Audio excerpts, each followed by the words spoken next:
से मोदी जी कल मंडी में उनकी रैली हुई, कंगना के प्रचार के लिए आ रहे थे वो। अब ये देखने वाली बात ये है कि उन्होंने कहा है कि कांग्रेस ने जो है उनके द्वारा दी गई राशि का जो है दुरुपयोग किया है। इसके ऊपर क्या कहेंगे? सरकारी पैसा आता है वो तो बाय सैंक्शन आएगा। बोरियों में तो कोई पैसा आता नहीं है। 100 करोड़ की लाइबिलिटी तो केवल पीडब्ल्यूडी की है।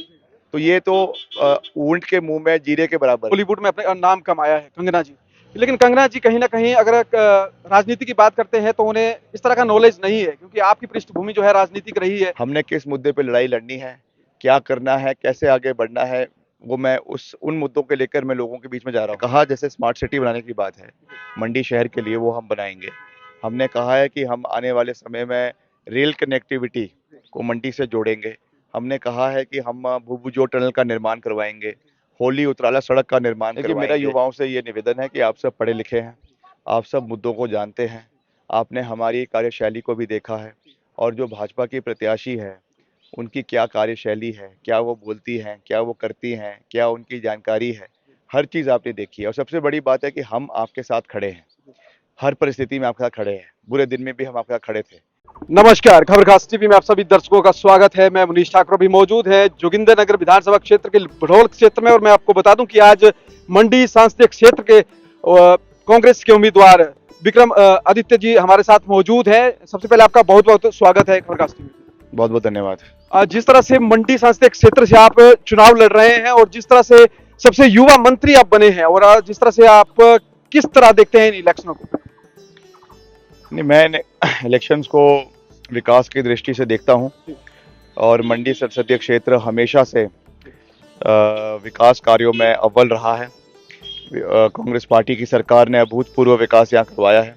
मेडिकल कॉलेज नेर चौक के अंदर खोला है, IIT द्रंग के अंदर कमान कटौला के अंदर खोला गया है, और जोगिंदरनगर की भी अगर हम बात करें तो यहाँ पर भी जो मूलभूत सुविधाएं हैं वो सरकार द्वारा ही, यहाँ पर कांग्रेस पार्टी की सरकार द्वारा दी गई है। चाहे कॉलेज का निर्माण है, चाहे सब डिविजन्स है IPH के, PWD के, यहाँ का कॉलेज लड़भड़ोल का, वो भी कांग्रेस पार्टी की देन है। तो हम पूरी मजबूती से एक विजन लेकर आगे बढ़ रहे हैं। मैंने यहाँ पे भूभुजोर टनल के निर्माण की बात करी है, और वैसे और भी जो विकास कार्य बड़े इस इलाके के अंदर है, क्योंकि बहुत से एक्स सर्विसमैन हमारे यहाँ पे रहते हैं, तो उनकी जो मांगे है CSD डिपो से संबंधित है, या आपके जो अग्निवीर योजना है उस पर पुनर्विचार करने की बात है। इन सब विषयों को मैंने बात करी है। 1 रैंक 1 पेंशन का मसला है, तो इन सब चीज़ों को मैं देखूंगा, और आने वाले समय में प्राथमिकता पे इसको हम लोकसभा के अंदर उठाने का हर संभव प्रयास करेंगे। सर, जिस तरह से मोदी जी कल मंडी में उनकी रैली हुई, कंगना के प्रचार के लिए आ रहे थे वो, अब ये देखने वाली बात ये है कि उन्होंने कहा है कि कांग्रेस ने जो है उनके द्वारा दी गई राशि का जो है दुरुपयोग किया है। इसके ऊपर क्या कहेंगे? नहीं, पर सबसे बड़ा प्रश्न तो ये है कि वो पैसा आया कहाँ? वो पैसा तो है ही नहीं। मात्र 300 करोड़ रुपए आया है, जिसका हमने भी जिक्र किया है NDRF में और SDRF में। उसके अलावा एक पैसा नहीं आया, क्योंकि आप जानते हैं जो भी सरकारी पैसा आता है वो तो बाय सैंक्शन आएगा। बोरियों में तो कोई पैसा आता नहीं है। तो वो कैसा हमको सैंक्शन के लेटर दिखाए कि कौन से हेड में वो पैसा सैंक्शन हुआ, कितना पैसा सैंक्शन हुआ। हमने तो 12,000 करोड़ रुपए का डिमांड रखा था, मगर हमें 300 करोड़ से ऊपर एक भी पैसा नहीं मिला।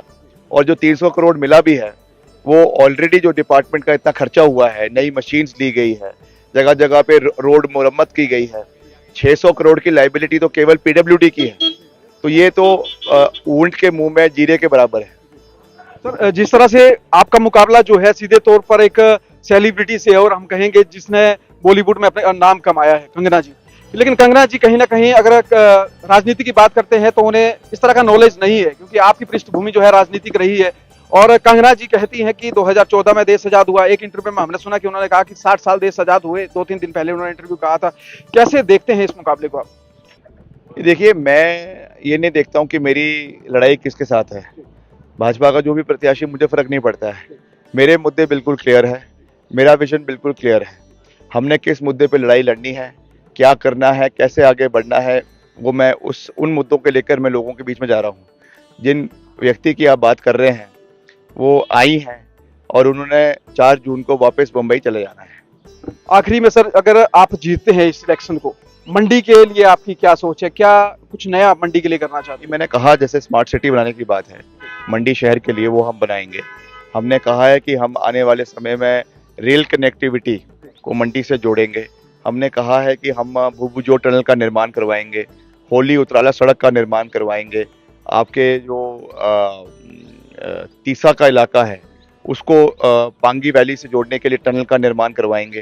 तो ऐसे बड़े मेगा प्रोजेक्ट्स हैं जो हम आने वाले समय में केंद्र से हिमाचल प्रदेश के लिए लाने का हर संभव प्रयास करेंगे। आखिरी में क्या संदेश देना चाहेंगे हिमाचल के तमाम युवाओं को, क्योंकि आपके जब आपकी रैली यहाँ पे हो रही थी तो कुछ चिट्टे का या नशे का जो है काफी जिक्र किया गया, तो तमाम युवाओं के लिए आपका क्या मैसेज है? देखिए, मेरा युवाओं से ये निवेदन है कि आप सब पढ़े लिखे हैं, आप सब मुद्दों को जानते हैं, आपने हमारी कार्यशैली को भी देखा है और जो भाजपा की प्रत्याशी है उनकी क्या कार्यशैली है, क्या वो बोलती हैं, क्या वो करती हैं, क्या उनकी जानकारी है, हर चीज़ आपने देखी है। और सबसे बड़ी बात है कि हम आपके साथ खड़े हैं, हर परिस्थिति में आपके साथ खड़े हैं, बुरे दिन में भी हम आपके साथ खड़े थे। तो मेरा आपसे निवेदन रहेगा कि ऐसे व्यक्ति को चुनें जो दिन रात आपकी समस्याओं को सुनने के लिए आपके बीच खड़ा रहेगा, वरना छोटे छोटे काम करवाने के लिए मुंबई जाना पड़ेगा। और मुझे नहीं लगता कि यहाँ का कोई भी व्यक्ति वो चाहेगा कि अपने काम करवाने के लिए उनको मुंबई जाने की आवश्यकता पड़ रही है। चलिए सर, बहुत बहुत शुक्रिया और हमारी ओर से आपको बहुत बहुत शुभकामनाएं। बहुत बहुत धन्यवाद सर।